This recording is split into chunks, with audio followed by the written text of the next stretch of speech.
నియోజకవర్గం పెడన మండలం కాకర్లపూడిపాలెం గ్రామంలో ప్రతి గడప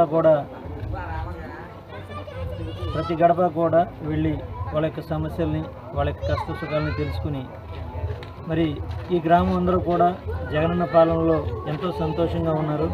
అందరికీ కూడా సంక్షేమ పథకాలు అంతా ఉన్నాయి. దాదాపుగా గ్రామంలో ఉన్న ప్రతి ఒక్కరికి ప్రతి ఇంటికి కూడా ఏదో ఒకటి చిన్నదో పెద్దదో ఒక లబ్ధి అయితే జరిగింది. దానికి గర్వంగా మేము జగనన్న పాలనలో ఉన్నందుకు సంతోషంగా వాళ్ళందరూ కూడా అయ్యా మాకు అన్నం పెడుతున్నాడు మేము ఓటు ఎందుకు ఏమని చెప్పేసి అని పెద్దలందరూ కూడా చాలా హర్షం వ్యక్తం చేస్తూ ఉన్నారు. మరి అలాగే ఈ గ్రామాభివృద్ధికి సంబంధించి కూడా మరి దాదాపు గ్రామంలో 90% సీసీ రోడ్లు పూర్తయినాయి. మిగిలిపోయిన 10% కూడా ఒక 2 ముక్కలు ఉన్నాయి. అది కూడా ఒకటి జిల్లా పరిషత్ నుంచి పూర్తి చేస్తున్నాం.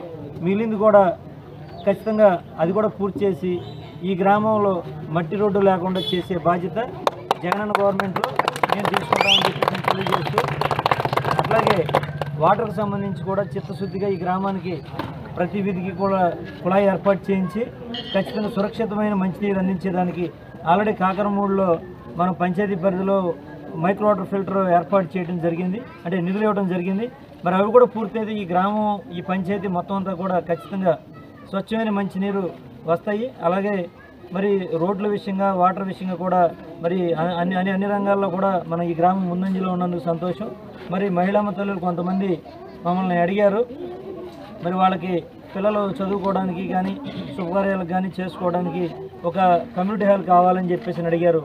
మరి అంటే ప్రాజెక్ట్ అని చెప్పేసి వాళ్ళ ఉద్దేశం. మరి ఆ కమ్యూనిటీ హాల్ని ఒక 10 లక్షల రూపాయలతో ఈ గ్రామంలో శాంక్షన్ చేయించి కట్టించే బాధ్యత కూడా ఈ మన ప్రభుత్వం తరఫున మేము తీసుకుంటూ ఉంటాం. అలాగే మరి ఏదైతే ఆ కమ్యూనిటీ హాల్ ఉందో గ్రామంలో ఉన్న మన ఈ కాకర్లపూడిపాలెం గ్రామంలో అందరికీ ఉపయోగపడేలాగా అందరూ శుభకార్యాలు అలాగే మరి పెళ్ళిళ్ళు ఫంక్షన్లు మరి చిన్న కార్యక్రమాలన్నీ ఒక 100 మందికి సరిపడా చేసుకునేలాగా ఒక 10 లక్షల రూపాయలతో ఒక కమ్యూనిటీ హాల్ను కూడా ఏర్పాటు చేసి గ్రామంలో మరి దానికి శ్రీకారం చుట్టాము. మరి ఇంకా ఏవైతే ఉన్నాయో సమస్యలు మా దృష్టికి తీసుకొస్తే ఖచ్చితంగా ముందున వెనుకను ఆ సమస్యలన్నీ చేయించే బాధ్యత జగనన్న ప్రభుత్వం తరఫున నేను తీసుకుంటూ ఉంటాను. అలాగే రాబోయే రోజుల్లో కూడా మరి మీరు గ్రామం తరఫున అయితే నాకు పూర్తి నమ్మకం ఉంది. అందరూ కూడా పెద్ద మనసుతో ఖచ్చితంగా మనకి అండగా ఉండి మళ్ళా జగనన్నని కావాలని కోరుకుంటా ఉన్నారు. అలాగే జగన్ గారికి నాకు కూడా ఈ గ్రామం తరఫున అత్యధిక మెజార్టీ వస్తుందని ఆశాభావం వ్యక్తం చేస్తూ ఈ గ్రామానికి చిత్తశుద్ధిగా అభివృద్ధి విషయంలో కట్టుబడి ఉంటానని చెప్పేసి మాటిస్తూ సెలవు తీసుకుంటా ఉన్నాను.